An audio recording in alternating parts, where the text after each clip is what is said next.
Good morning, everyone. I really hope that you enjoyed last day and evening also. And I know that the team is actually trying to make this day even more interesting, and I hope they succeed. First, I will try to give you an overview of the Estonian digital government most crucial principles and technologies. But first, there is a story, actually. I don't know if it's true or not, but it seems to be true. If it is this way, mostly then when people from different nations go to the forest and they see other people there, they tend to go and say hi. Estonians, when they see other Estonians in the forest, they turn in opposite directions to avoid direct communication. And because of that, actually, we developed a digital government to avoid direct communication between Estonians. Maybe it's true, I don't know. The agenda,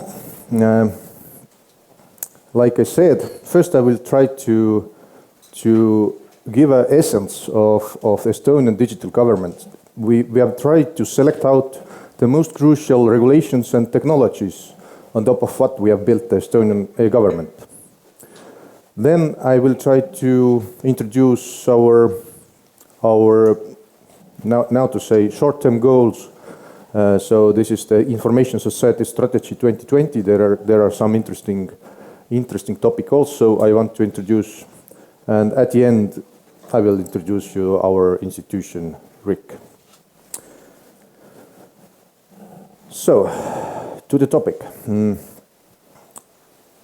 I believe that you have heard many times already the name of X-Road, but it is impossible to overrate the importance of that solution. And I want to emphasize that it isn't just technical solution. Actually, it is a technical solution combined with the regulations. And the main idea of that middle layer, mandatory middle layer of Estonian government is to actually secure and make it possible to exchange data between different registries. And this data exchange is actually secured by very strong cryptography to be able to prove in court even that this information was moving from one register to other. So, like I said, it is not just technical solution how to change technically the information between different registries. It is also very important part of that X-Road is the regulations. The regulation that yes, if I can prove that I look at the information from that registry on that point of time, and I saw that piece of data, and I made my decision based on that information, then I can actually show it in court, even if the information is deleted or the source is somehow modified. The next very crucial pillar is actually identity. There is not only the digital identity, but identity as such. In our country, every person gets ID code when they burn. And this ID code is not a delicate data, it's not a secret. This ID code is freely usable to actually exchange data between different registries. So thanks to that regulation, we can actually combine the data in different registries. We can actually get the information from real estate registry about my real estate, combine it with information from tax authority about my taxes based on the ID code and so on and so forth. And on top of that logic, we have built digital identity. The digital identity is actually digital channel. We can digitally log in and prove that we are we, thanks to the ID card, mobile ID, and smart ID. These are three different digital means to use your services and give digital signatures. But the main digital identity device, so to say, is ID card. This is the mandatory document. This is the only mandatory document for Estonian citizens. This is the document you have to have. And you cannot get that document without digital certificates on that card. These certificates are always there. They are activated and they are ready to use to authenticate yourself and to give digital signatures. Then ask data once principle. This is not a goal we have reached to the end, so to say. This is actually the mindset that this is written that it is forbidden for government institutions to ask the piece of information they already have. For example, we are not allowed to ask during the procurement any documentation from entrepreneur that this specific person has the representative rights for that company. We have to look directly from business registry. So and the same way with taxes, we cannot ask documents about correctly paid taxes. We have to look directly from tax authority. Have those taxes paid correctly, and so on and so forth. So this principle also is forced into power through the process in nationwide catalog of information systems. This is also one very important part of our e-government.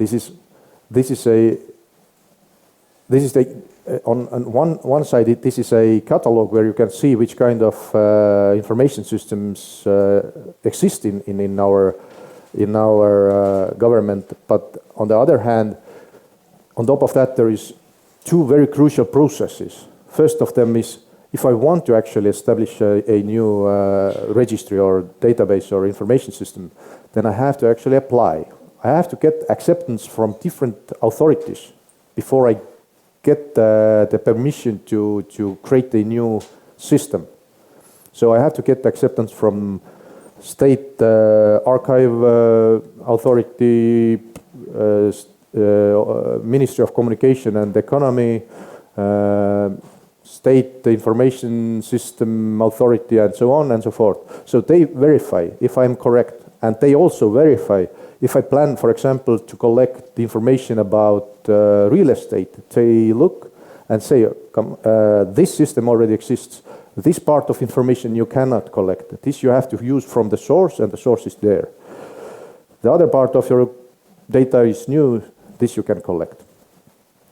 And when you are ready with your system, then again you have to go through that process again, and those institutions, they verify if you have actually implemented all what you promised to implement. And if you have been correct, if you have developed your system in correct way, then you get access to the X-Road. Then we have a regulation that actually the institutions, they don't own the data.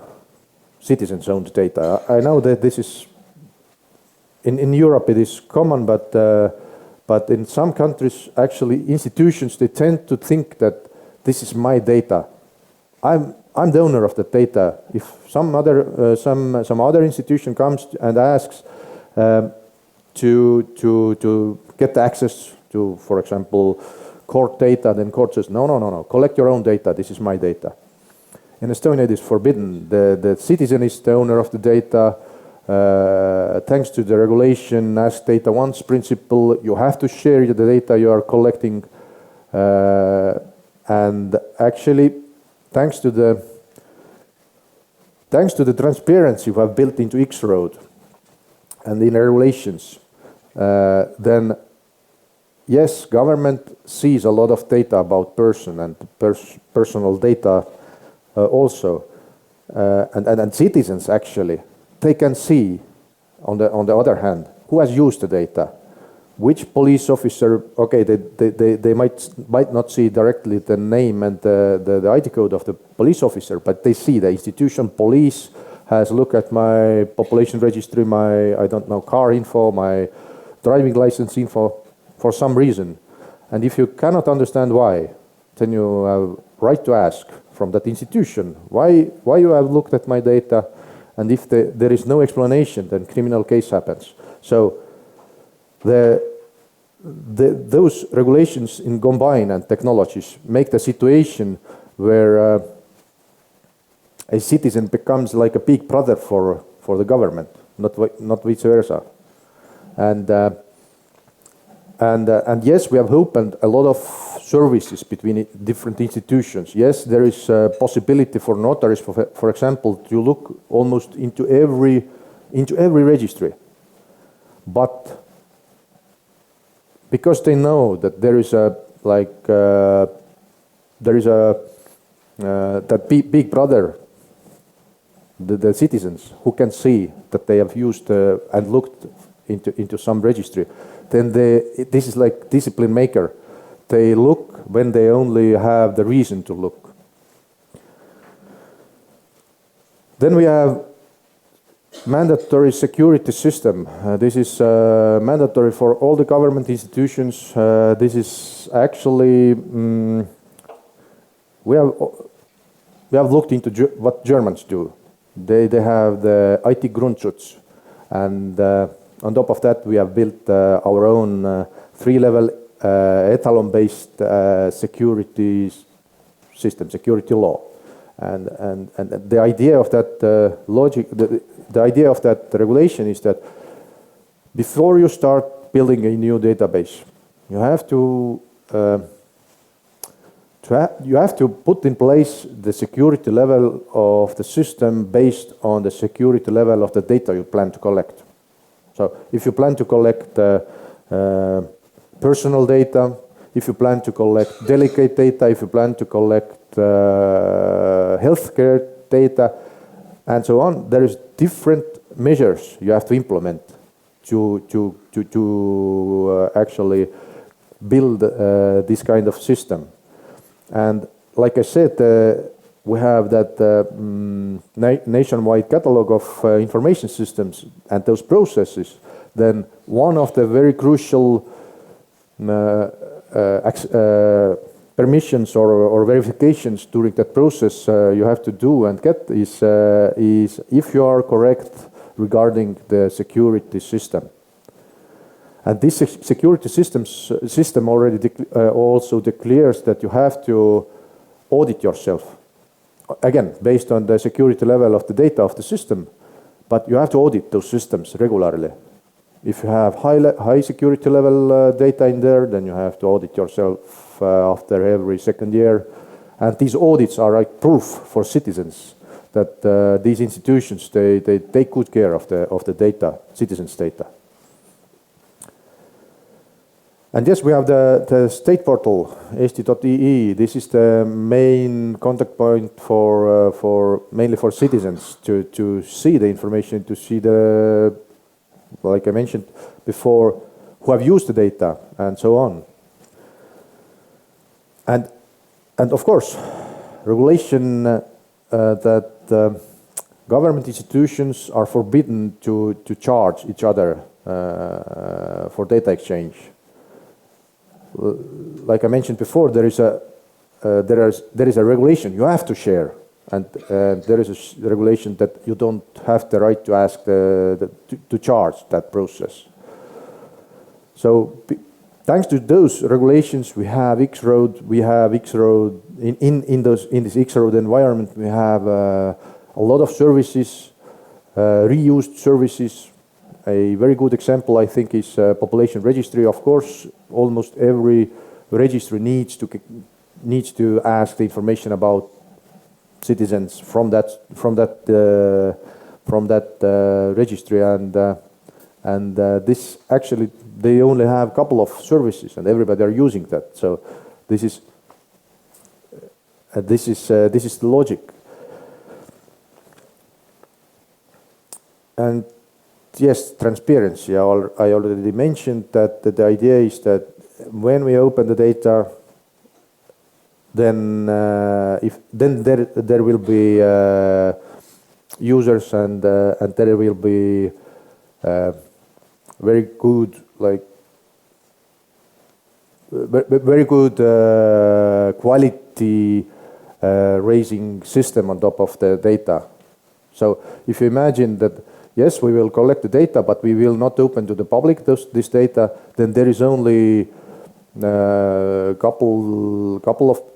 couple persons, or maybe tens, or maybe even 100 persons who can look at the data and verify if it's correct. But if you open to the public, then there is, for Estonian example, then we have 1.3 million eyes look at the data and find out the mistakes in the data.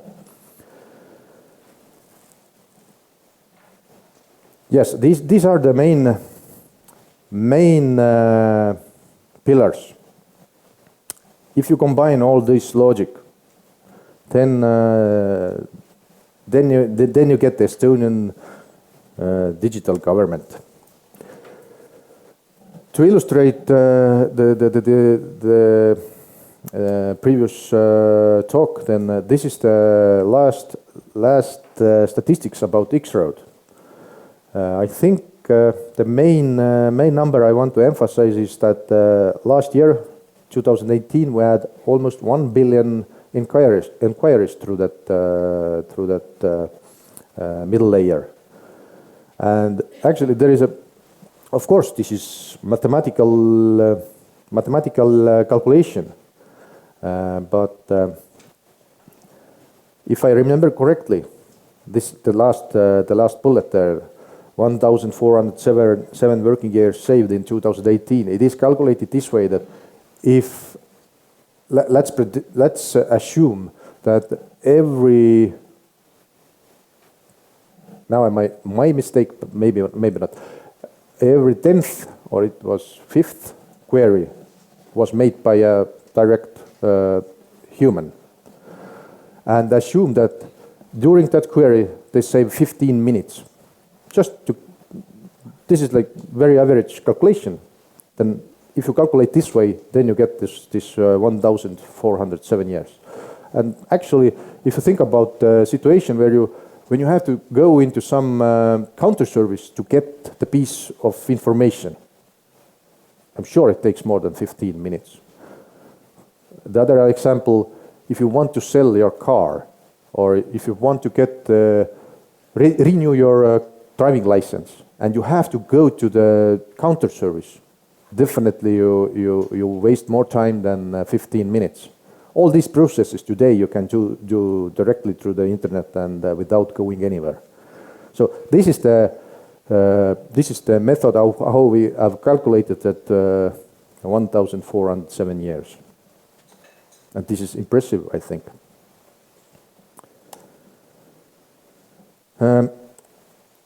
One click back. Yes. We can very precisely say how many services we have in X-Road. This is 2,742. This is a number. And many years back, like 10 years, I think, there was a goal to increase the number. Bigger is better, logic. Today, we are trying to decrease the number. And the idea is that, yes, today we can go home, I don't know, at Saturday evening, take the computer, take the cup of tea, and I don't know, apply for some child support. I have 3 daughters. I know this, the process. Yes, you get a new child, you go home. There is a couple of applications you have to fulfill and send away, and voila, you get this child support. You get your childcare place and so on and so forth. But in reality, 99% of the newborn parents, they want to get that child support. They want to get take care place and so on. So why to ask? We already have the information that the child has born. We know the parents. We know the place they live. We know even bank account thanks to the yearly tax declaration. So we don't have to develop different services for the citizen to apply. We just have to send an email to the citizen and say, okay, we start to pay child support into that bank account, and these are the places where you can put your child after 2 years, and so on. And we have to only create maybe one service that, yes, I don't want that. Otherwise, 99% of the parents, they don't have to use any service. This is the goal today we try to go. And it is actually in our information society strategy 2020. Yes, I know it is not anymore a very long strategy. It will end next year, but still there is a couple of topics I want to introduce. I actually started from the bottom. This is the zero bureaucracy. We try to redesign processes this way that to decrease, like I made the example, to decrease like these bureaucratic processes to apply, to send, to interact. We try to decrease that hassle. And one very good example is also that we have e-residency. Maybe I've heard, maybe not. But this is, again, this is like government startup. This is the idea that the ID card I mentioned before, we started to give it to everyone all over the world, almost. You have to go through the process, and if you are a good man or a good woman, and and Estonia like you, then you get that. You don't have to be a European. You don't have to be even in this side of the earth. This is like open for everyone. And the e-residency gives you actually digital identity. You can, thanks to that e-residency, you get the same technological card like we have in ID card, but without physical document attributes. This is only digital document. If you're using that, you can, again, you can authenticate yourself. You can give out valid digital signatures. They are all valid in Europe, at least. You can start businesses without coming into Estonia, and so on. Yes, this is, but I must admit, this is startup. This is there is some developments we have to do in for example, in business registry field. Of course, there are obstacles on banking sector and so on. But yes, today it is functional. There is already. But can you remember how many e-residents we have and how many companies they have created? Thousands companies. So, and combine those bullets together, our tax authority and one Estonian bank have a developing solution when you are a digital entrepreneur and you don't want to hassle with bookkeeping and tax declarations. Then if you allow tax authority to get access into your bank account, then tax authority makes everything for you. So your business is make to business, make only transactions, and tax authority helps to deal with all the bureaucracy. Next is data embassy or data embassies. Actually, I'm not going into very deep with that topic because I have separate slide because it is very crucial thing. It is this is one thing I want to introduce you a bit deeper. But yes, this is already existing today. This is running in Luxembourg today, and our institution is technically built that and responsible on maintaining that data embassy. Then no legacy systems. We have seen in good old Europe how those rich countries are struggling with legacy systems. And if the system gets older, the struggle gets bigger. So we are trying to avoid the situation where you pay a lot of money just to get things running. So based on the learnings we have seen around, we have taken the goal to remake every important governmental information system after every 13 years. So it avoids technical traps. It avoids situations when your system grows so big, so complicated that you actually are not anymore able to modify it with the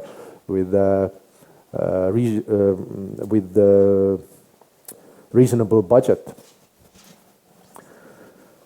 And last point here is what I want to introduce is cross-border interoperability. I described before how we handle the data and information and processes in our Estonian territory, but we have actually started to use information and services cross-border already with Finland. And Estonia and Finland established a joint institute in March 17th. And this institute is actually what is building and developing the X-Road environment.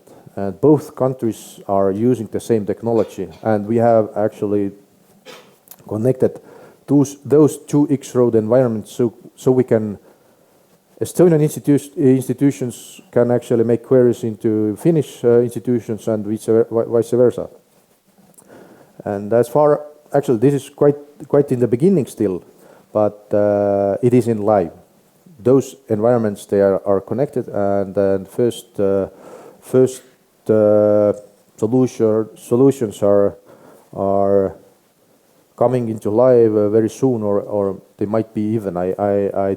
I tried to find out if the tax authority launched the system already or not, but I know that tax authorities are the first ones, Finnish and Estonian, who will start to exchange the information about taxes between each other. And now, data embassy.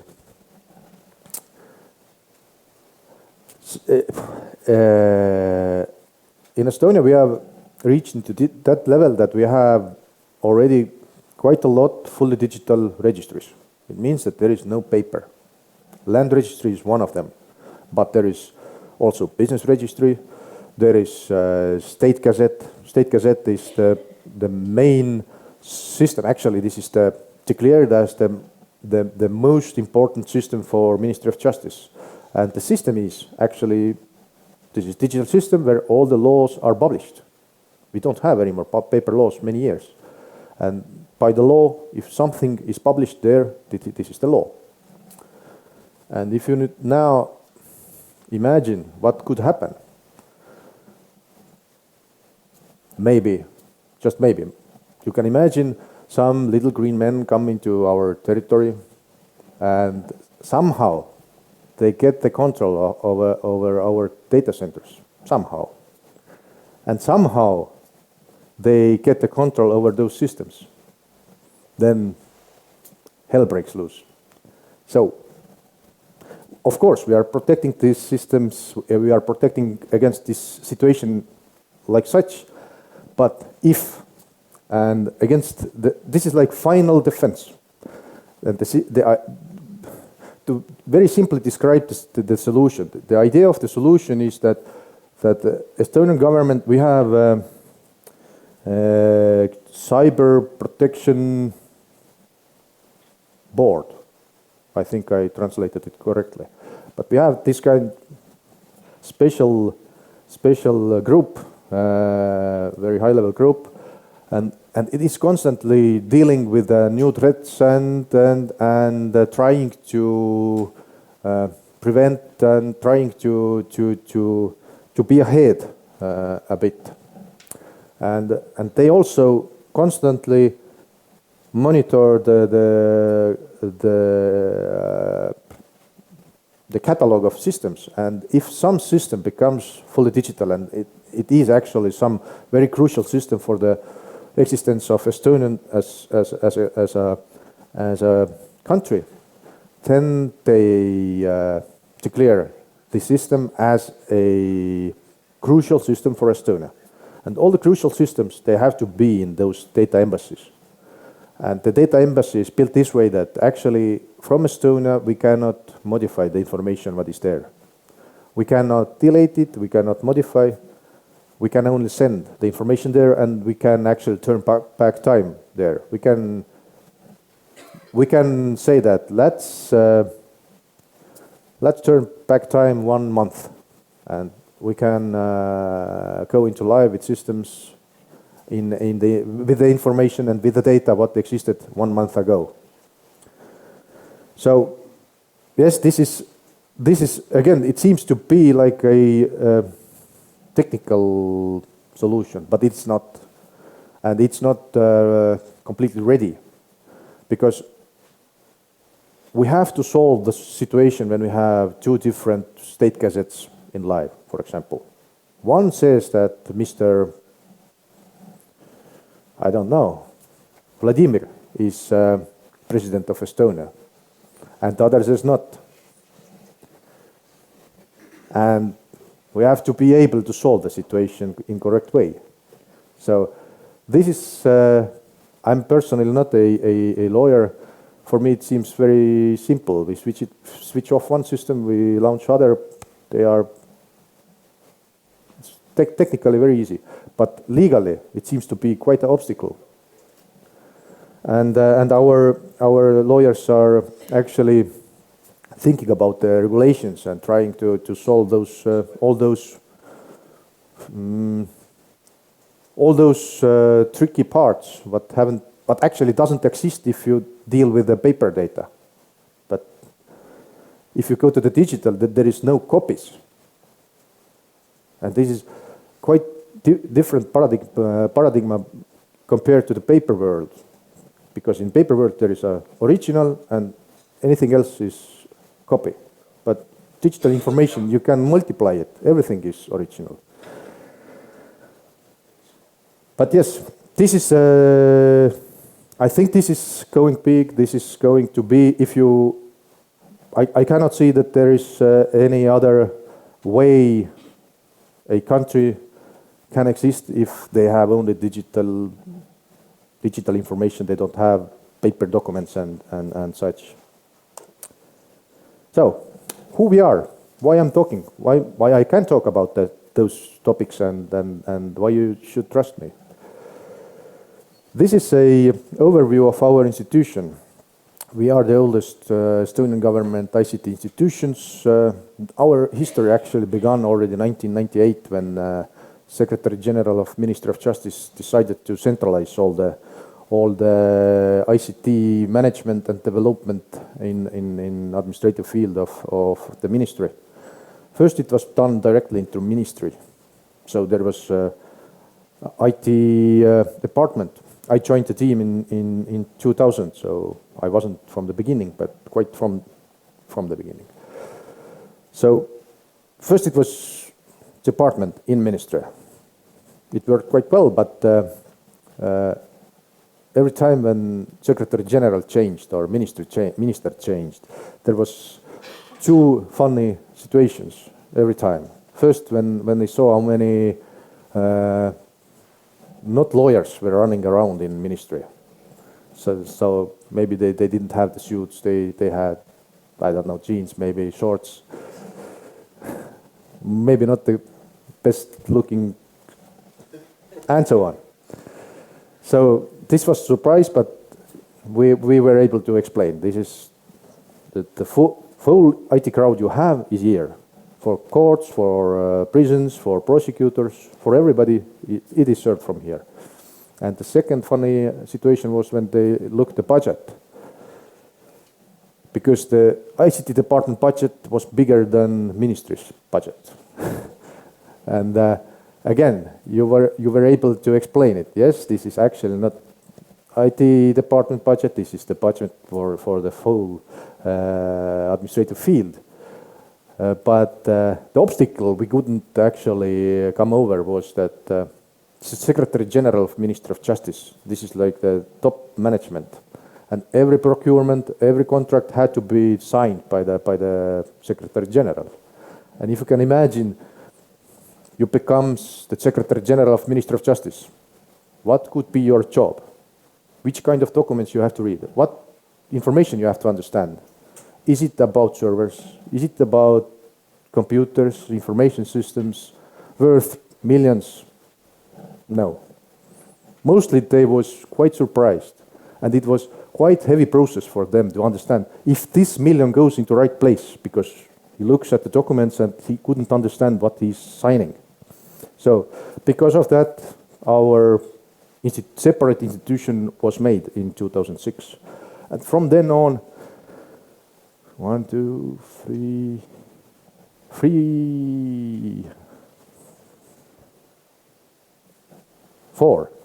similar institution has been made also in the same way, because the model has proven. But yes, so I struggle in history, but today we are a bit wider. We are serving, of course, the Ministry of Justice and the administrative domain of Ministry of Justice, but we are also serving same way couple of different ministries, and couple of, for example, we are serving the full administrative domain, central ICT for Ministry of Education. And we are also central procurement body for the full government sector. All the computers, all the printers and printing services, it is procured by us for all the 182 government institutions. Today in RIC there is more than 250 professionals. The number is always a bit volatile, mostly it is growing. And we are maintaining over 200 different information systems. We have got several awards. I think the highest award has got business registry as a full system. And we have been active also in collaboration projects abroad. Here is small overview who we are serving. Like I mentioned, we are serving ministry, we are serving agencies and institutions, and we were official IT partner for EU presidency, what we had 2017. And thanks to the Brexit, we got a very interesting year, because we were prepared to be a new EU presidency in the beginning of 18, but and we planned to actually move 4 ministries into the new ministry building in the second half of the 2017. But thanks to our British friends, we had to deal with 2 major projects to move 4 different ministries and actually serve the EU presidency at the same time. But we succeeded. And this is, I'm not going very deep But I just want to explain the logic, how we deal with all those 200 different information systems. One of them is real estate registry, one of them is state gazette, one of them is business registry, and so on. We are not like a business, IT business, because IT business is very common. You can see IT departments, they are on one side only.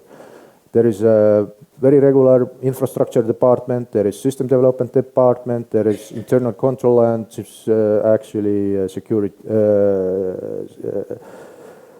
data security department. They are quite regular. But, and to be honest, they are half of the staff. They are quite large departments. But half of the staff, half of the employees of the RIC, they actually belong into service and business content departments. And these are the departments who are dealing with those 200 systems. Every system belongs into the responsibility of one of those departments. And the responsibility means that this department has to solve every issue what users have. They have to organize all the developments regarding these systems they are responsible of. So they are internal owners of those systems. For example, real estate registry, when the official owner is Ministry of Justice, of course, of the real estate registry. But when the owner from the ministry comes into our institution, into RIC, and says, I've looked through the legislation and I'm sure that we can actually start to sell land, real estate through internet. I'm sure I can organize the legislation, the laws, but how to do it? Then we have business analyst who knows what is actually real estate, how the real estate process goes, and how the real estate system in Estonia works, which restrictions and rules are because of the IT laws. And combining those two roles, like the owner and our business analyst from the service and business content department, they together put together like the development request. And this is already so detailed enough that you can put it into our system development department, or you can send it out to the partner and ask how many it costs, how many time it takes. And the other good thing is that this way we can actually combine also the users' concerns with the new developments, because the same departments has to serve the users, end users. So they know which functionality is painful for users. And if we go into next cycle to develop something in that system, we can actually fix also that functionality what is concern for end users. Yes, this is very small overview again with systems, but I think I'm not stopping here again. I think this might give a better overview how actually the X-Road works. The idea is that this is not like centrally controlled, that every piece of information flows through one central, I don't know, server room or data center. No, it is actually distributed. Again, only the log about what happened goes into central storage, and it is digitally stamped. This is blockchain. This is the only central technical thing. Everything else is distributed. So, for example, when I want to get information as registrar from land registry, to get information about cars, let's pretend it is for some reason it's important to make some deals with land. Then I have to agree with the vehicle registry that please open the service for me. And you have to explain to that registry which legal reason you have to get access to that piece of information. And if the vehicle registry understands the reasons, they have to open the service. So it is not one central place where there is a couple of administrators who will open the service or close. No, every institution is actually controlling the access to their services. And a little bit bragging, international collaboration. We have been active in Dubai Land Registry. We have actually helped to create and launch Oman e-business registry. We have helped and advised Kurdistan court information system. We are right now helping Kosovo, and we have been in Bulgaria, Ukraine, and right now, again, this is an ongoing project in Faroe Island business registry area. So, this is our main motto, seeing solutions instead of problems. Thank you for listening. Any questions?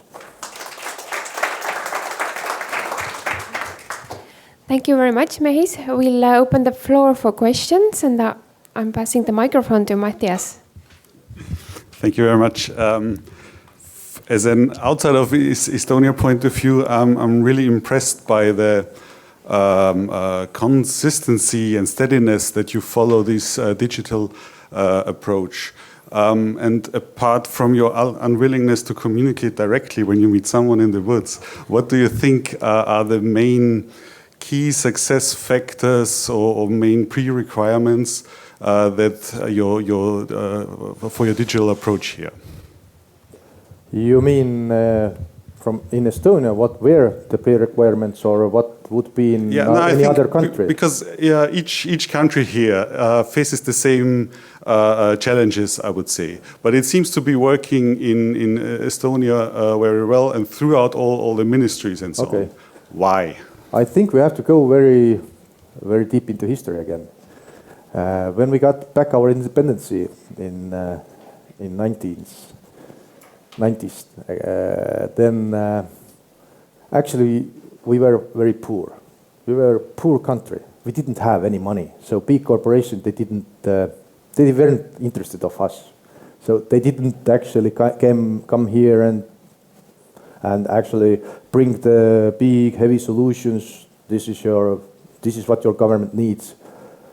Actually, we had to invent by ourselves, and we had to make it quite few resources. So it was, I think, a blessing, the first success factor. So we had to think, and the second thing was that we didn't have any legacy system. Also, we had to do everything. And we succeeded to make this way that we had clean floor. We took the technological best practices, and we combined into government solutions. And of course, there was very successful. Not only successful, but we were happy to have this kind of politicians. They were young politicians who ruled the government. They believed they knew the technology, and for example, how we got the ID card. I know in Finland, for some reason, it worked completely different way in the quite similar situation. But there was very bold decision by the government that we will put into the main document digital signature attributes and authentication attributes, and they are there. You cannot avoid it. You cannot say that I just want that visual document. They were there, and there was a lot of disputes. It is so expensive. Why to do it? You cannot do with those certificates anything. But government was very sure and actually started to give out those ID cards. And the Estonian banking sector came behind that. So in the end of 90s, Estonian banking sector had quite good internet banking. We all used it, and it was based on those code cards that banks provided.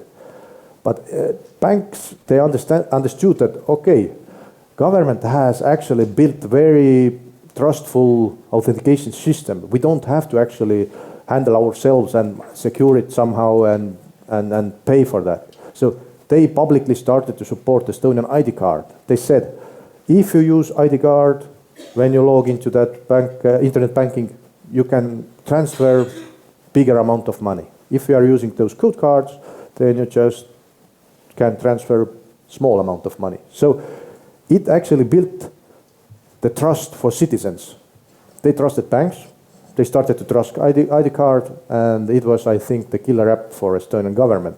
When we launched our tax authority tax declaration system, thanks to the banks, internet banking, and ID card, citizens trusted also that service, and so it actually rolled out. And also, one example, government strong support. When in 2002, I think was a digital signature law in Estonia, what actually declared that digital signature is equal to handwritten signature. It was in 2001 or 2. Then Minister of Justice again publicly announced that citizens and lawyers, please turn into court with digital documents. Sign digitally, send there, and if court for some reason declines to accept those, then turn into Minister of Justice, we will organize it. And actually, sometimes Minister himself went into court and explained to judges that you are breaking the law if you don't accept these kind of documents. And this way, actually, it rolled out. Okay, thank you very much. If I might take over the moderation, any questions now from the audience? I have a question.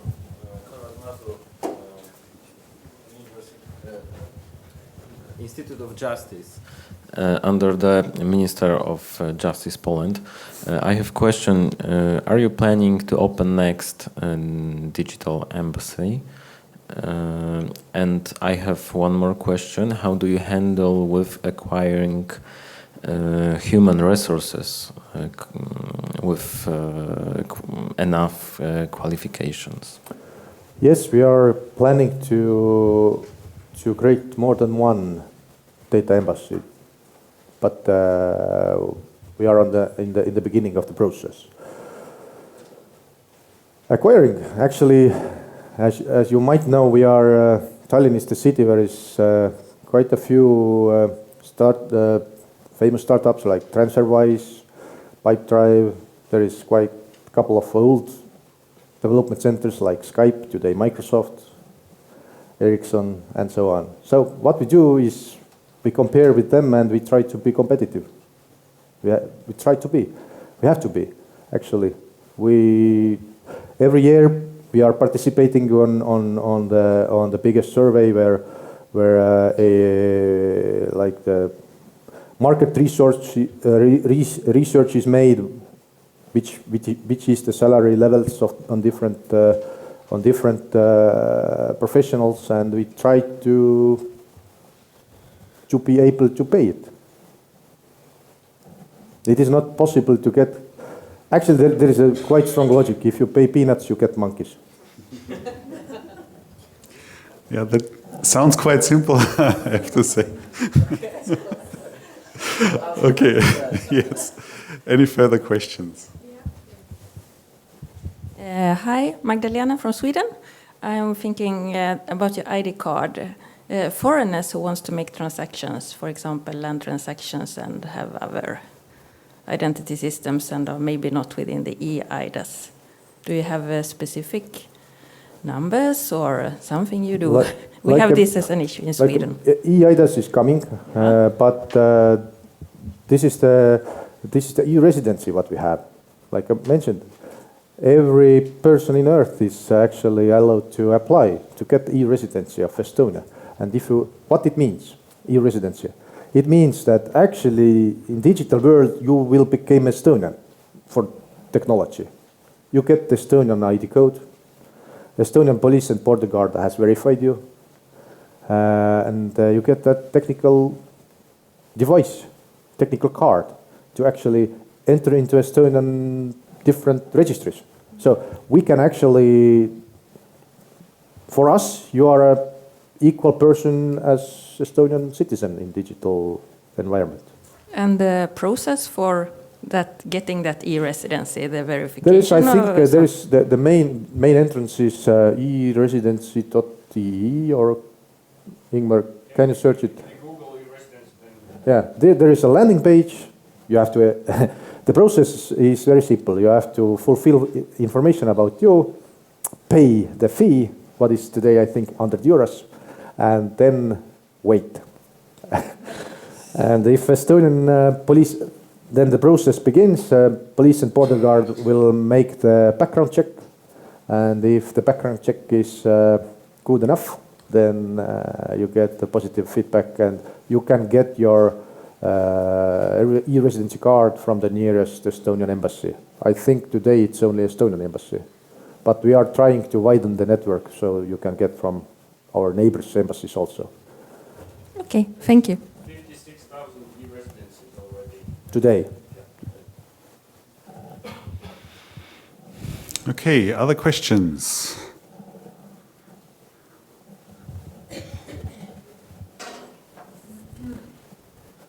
It's not really a question, but rather a remark. Vaike Murumees from Estonian Ministry of Justice about the land transaction. There is they still must be notarized in Estonia. So no matter what, if you are Estonian citizen or e-resident, you still have to come to Estonian notary. So it's just to make it clear that it's even if you are an e-resident, it doesn't mean that you can transfer a land property in Estonia without coming to Estonian notary. Yes, I just made the example. If, for example, you say that you will solve the legal side, then we have the person. Just to be clear that what is the legal situation right now, and it's we from next year we have this what is this? Just e-notary, but the distance transaction, but it still means that the notary is part of the process. Well, so that was just to clarify that it's at least currently it's not possible to transfer land property in Estonia. And you cannot divorce also in online. Yeah. You have to go to the special institution to divorce. Well, to be clear. And to get married, yes. Yes. Thank you.